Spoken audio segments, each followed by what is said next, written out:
Hi friends, welcome to యుక్తి kitchen. నేను మీ శ్యామల. ఈరోజు మన యుక్తి కిచెన్లో ఇవాల్టి రెసిపీ వచ్చేసి వెజిటేబుల్ బిర్యానీ. వెజిటేబుల్ బిర్యానీ సింపుల్గా ఎలా తయారు చేసుకోవాలో ఇవాల్టి వీడియోలో చూసిద్దాం. ముందుగా గ్రీన్ పీస్, అలాగే పచ్చిమిర్చి, క్యాప్సికమ్ ముక్కలు, క్యారెట్ ముక్కలు, ఆనియన్ తరుగు, బీన్స్ ముక్కలు, అలాగే కొద్దిగా క్యాబేజీ తురుము, అలాగే కొద్దిగా పొటాటోని కూడా తీసుకున్నానండి.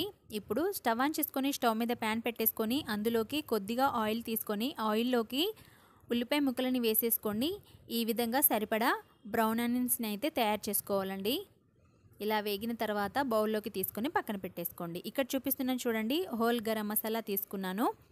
ఇప్పుడు ఎందులో అయితే వెజిటేబుల్ బిర్యానీ వేయాలనుకుంటామో ఆ ప్యాన్ పెట్టేసుకొని అందులోకి ఒక 2 టేబుల్ స్పూన్ల వరకు ఆయిల్ వేసుకొని ఆయిల్ హీట్ అయ్యాక అందులోకి హోల్ గరం మసాలా దినుసులని వేసేసుకోండి.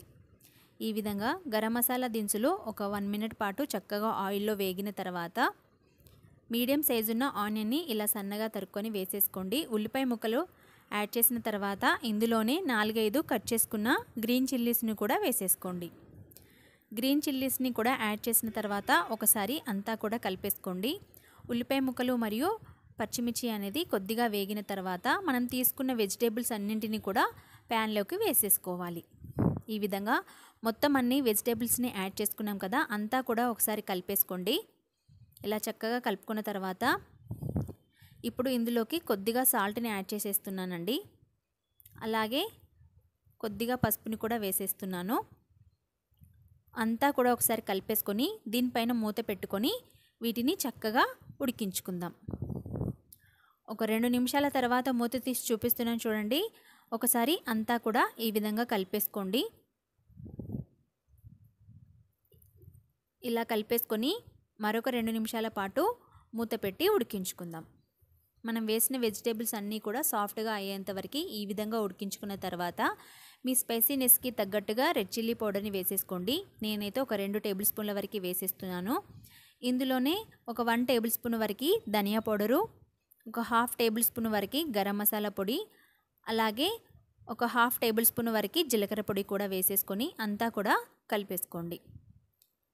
సాల్ట్ చూసుకొని వేసేసుకోండి. రుచికి సరిపడా సాల్ట్ని కూడా వేసుకోవాలి. ఇందులో ఇప్పుడు మనం వాటర్ని యాడ్ చేసుకుందాం.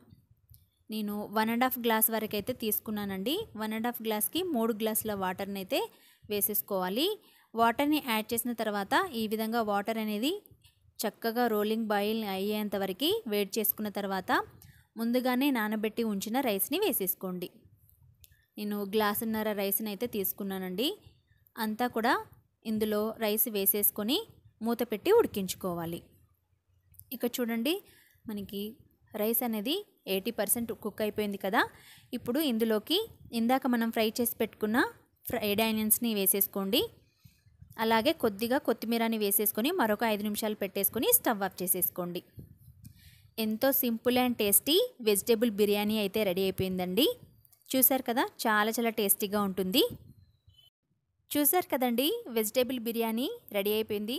దీని కాంబినేషన్లో రైతాతో తీసుకుంటే చాలా చాలా టేస్టీగా ఉంటుంది. ఇంకెందుకు ఆలస్యం, మీరు కూడా ఒకసారి ట్రై చేసి మీకు ఎలా కుదిరిందో కామెంట్ సెక్షన్లో కామెంట్ చేయండి. ఈ వీడియో కనుక మీకు నచ్చినట్లయితే ప్లీజ్ లైక్ చేయండి. Thank you for watching.